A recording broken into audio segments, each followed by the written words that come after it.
Friends, आज पढ़ेंगे हम आपके exercise class 8 civics chapter 1 the Indian constitution. Question 1 है इसमें, why does a democratic country need a constitution. एक जो डेमोक्रेटिक कंट्री है उसे कॉन्स्टिट्यूशन की ज़रूरत क्यों है। सो आंसर 1 है आपका, in a democratic country the people from every society respective of their social, religious, economic and cultural background have a direct role.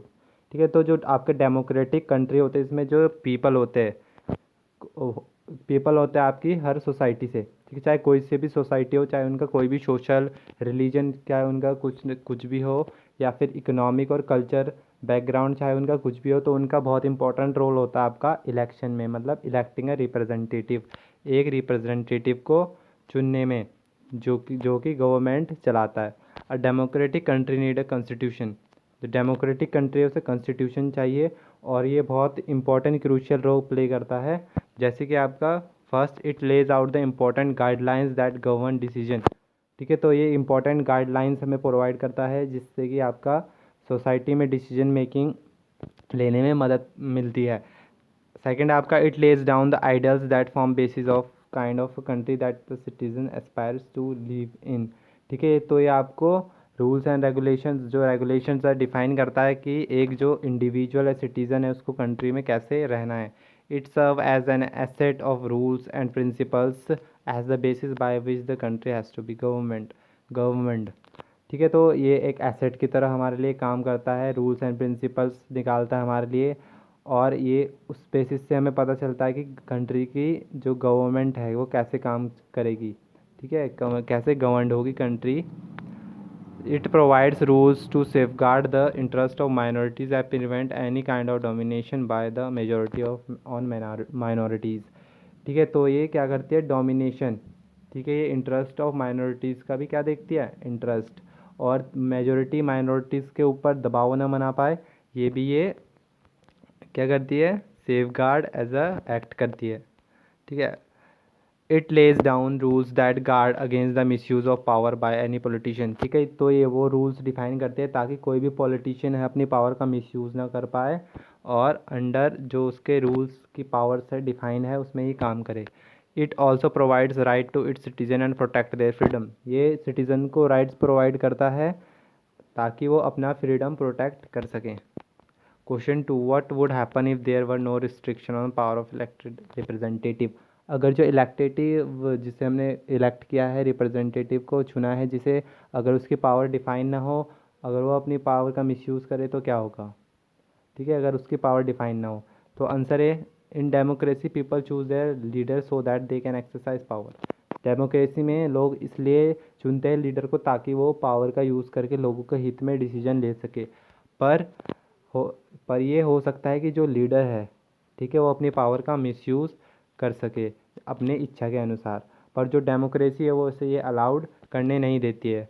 जो मिसयूज़ है अथॉरिटी का, किस में रिजल्ट हो सकता है, इनजस्टिस में, नाइंसाफ़ी में, ब्रेक डाउन, डेमोक्रेटिक सिस्टम उससे टूट सकता है पूरा।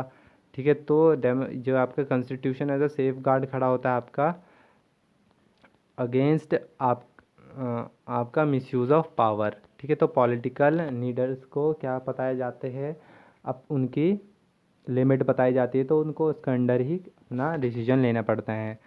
In each of the situation identify the minority. इसमें आपको माइनॉरिटी आइडेंटिफाई करनी है, और ये क्यों इंपॉर्टेंट है इसमें आपको बताना है। ये आपका in a school they with 30 teacher 20 of them are mail.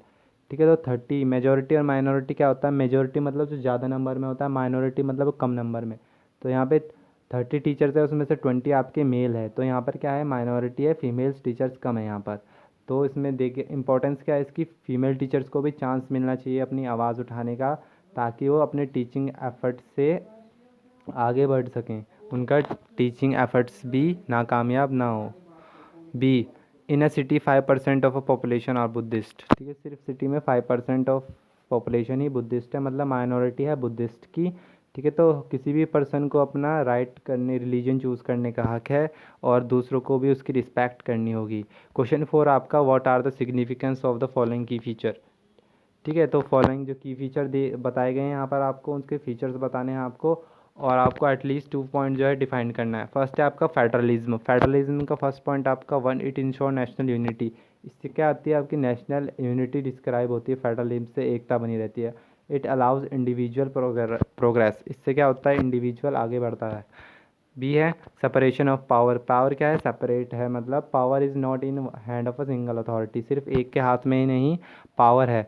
जो पावर है आपकी 3 ऑर्गन्स में डिवाइडेड है। थर्ड आपका सेकंड पॉइंट, 3 ऑर्गन्स में आपकी पावर डिवाइड है, और ये क्या करती रहती है, एक दूसरे के ऊपर नज़र रखती है बिना किसी के काम में दखल दिए बिना। तो इससे अच्छा एक बैलेंस बनता है आपका। सी आपका फंडामेंटल राइट्स, फर्स्ट है they protect the citizen from the absolute and arbitrary.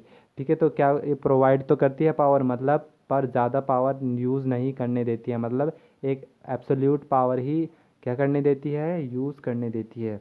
ठीक है, तो आर्बिट्रेटरी यूज़ नहीं कर सकते, पावर का ज़्यादा यूज़ नहीं कर सकते। सेकेंड है they confirm to human society.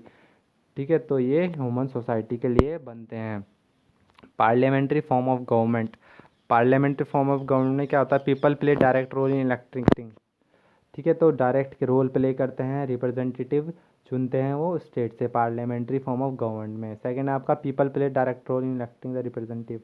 ठीक है, तो पीपल डायरेक्ट रोल करते हैं रिप्रेजेंटेटिव आपका नेशनल में भी, ठीक है, नेशन में भी। ठीक है, तो मतलब फर्स्ट पॉइंट में बताया गया है स्टेट में भी रिप्रेजेंटेटिव चूज़ कर सकते हैं, सेकंड है आपका नेशन में भी रिप्रेजेंटेटिव यूज़ करते हैं। ओके स्टूडेंट्स, थैंक यू, आपकी एक्सरसाइज कंप्लीट हो चुकी है।